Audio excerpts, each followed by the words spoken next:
രമേശ് ചെന്നിത്തലയുടെ ഒരു പ്രതികരണത്തിൽ സർവേകൾ ഉണ്ടാക്കിവിടുന്നത് BJP കേന്ദ്രങ്ങളാണ് എന്നുള്ള വിലയിരുത്തലും നടത്തിയിട്ടുണ്ട്. അദ്ദേഹം ആ രീതിയിലുള്ള പരാമർശവും നടത്തിയിട്ടുണ്ട്.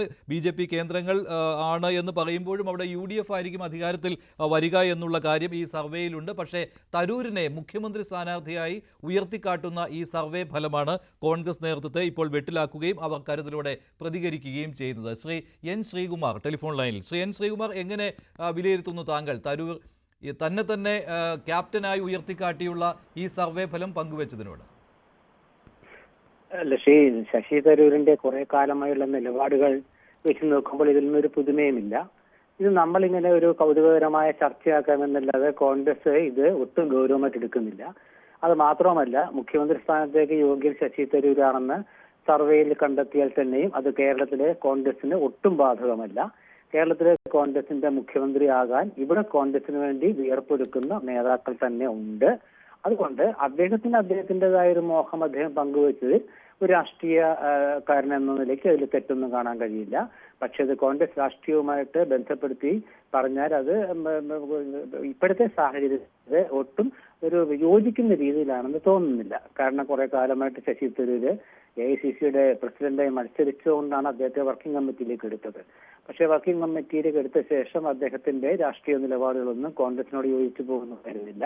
അതുകൊണ്ട് കുറെ കാലമായിട്ട് കോൺഗ്രസിൽ നിന്നും വ്യത്യസ്തമായ അഭിപ്രായങ്ങൾ പറയുന്ന ഒരാൾ എന്ന നിലയിലാണ് അദ്ദേഹത്തെ കണ്ടത്.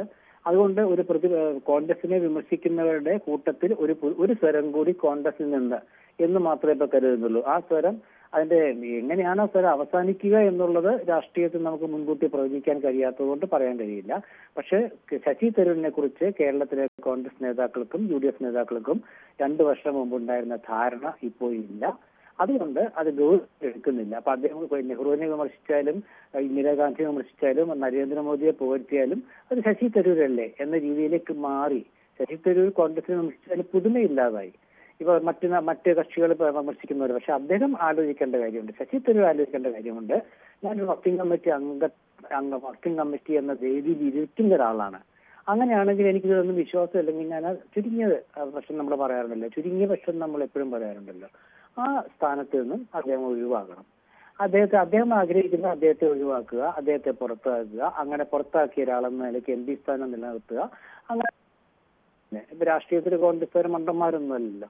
അപ്പൊ അവര് ശശി തരൂർ പോകുന്നിടത്തോളം പോകട്ടെ എന്ന് അവരും തിരിച്ചു. കാരണം വെച്ചാൽ ശശി തരൂരിന്റെ വിമർശനങ്ങൾ കൊണ്ട് കേരളത്തിലെ കോൺഗ്രസിന് ഒരു ദോഷം ഉണ്ടായിട്ടില്ല.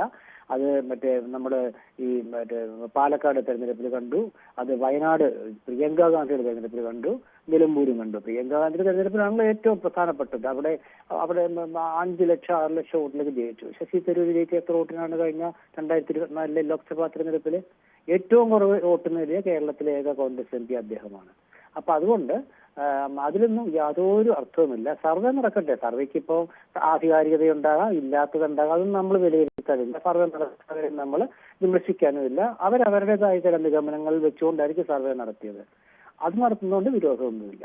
ഇത്രയാണ് അതിന്റെ കാര്യങ്ങൾ. പക്ഷേ തരൂർ അത് ട്വീറ്റ് ചെയ്യുകയാണ്, അത് പങ്കുവയ്ക്കുകയാണ് എന്ന് പറയുമ്പോൾ താനാണ് മുഖ്യമന്ത്രി എന്നുള്ള കാര്യം അദ്ദേഹം തന്നെ ഉയർത്തിക്കാട്ടുകയാണല്ലോ. അതെ, അത് ഞാൻ ഒരു കാര്യം പറയാം. എൻ്റെ ഒരു ചാനലിൽ പറഞ്ഞാണ്, എന്നാലും കൂടി ഞാനത് പറയാം. കാരണം കുറച്ചു കാലം മുമ്പ് ഒരു സംഭവം ഉണ്ടായി. നമ്മുടെ കേരള സാഹിത്യ അക്കാദമി വർഷങ്ങൾക്ക് മുമ്പാണ് നമ്മുടെ MP നാരായണപിള്ള എന്ന നോവലിസ്റ്റിന് അദ്ദേഹത്തിന്റെ പരിണാമം എന്ന നോവലിന് അവാർഡ് പ്രഖ്യാപിച്ചു. അപ്പൊ അന്ന് സെക്രട്ടറി ആയിരുന്ന പായിപ്പറ രാധാകൃഷ്ണനെ വിളിച്ച് MP നാരായണപിള്ള പറഞ്ഞു, ഞാൻ ഈ അവാർഡ് വെച്ചൊരു കളി കളിക്കാൻ പോവാണ്. അപ്പൊ പായിപ്പറ വെച്ച് എന്താണ്, എനിക്ക് അവാർഡ് തുക മാത്രം മതി, അത് നിങ്ങളെ മണി ഓർഡറായിട്ട് അയച്ചു തന്നാൽ മതി, അവാർഡ് അവിടെ വെച്ചോളാൻ പറഞ്ഞു. അപ്പൊ ഈ കളി കളിക്കാൻ പോകുമ്പോൾ അദ്ദേഹം പറഞ്ഞത്, നിങ്ങൾ എനിക്ക് വരുന്ന 10,000 രൂപയാണ്, പക്ഷെ എനിക്ക് 1 ലക്ഷം രൂപയുടെ പബ്ലിസിറ്റി ഇതുവഴി കിട്ടും. അതാണ് സാഹിത്യവും എഴുത്തുകാരും തമ്മിൽ അവരുടെ മനസ്സിലുണ്ടാകുന്ന ചില കാര്യങ്ങൾ സരസമായിട്ട് അങ്ങനെ പറയാം. അപ്പൊ അതുകൊണ്ട് ശശി തരൂർ ഒരു സാഹിത്യകാരനായതുകൊണ്ട് അദ്ദേഹം രമേശ് ചെന്നിത്തലയുടെ പ്രതികരണം.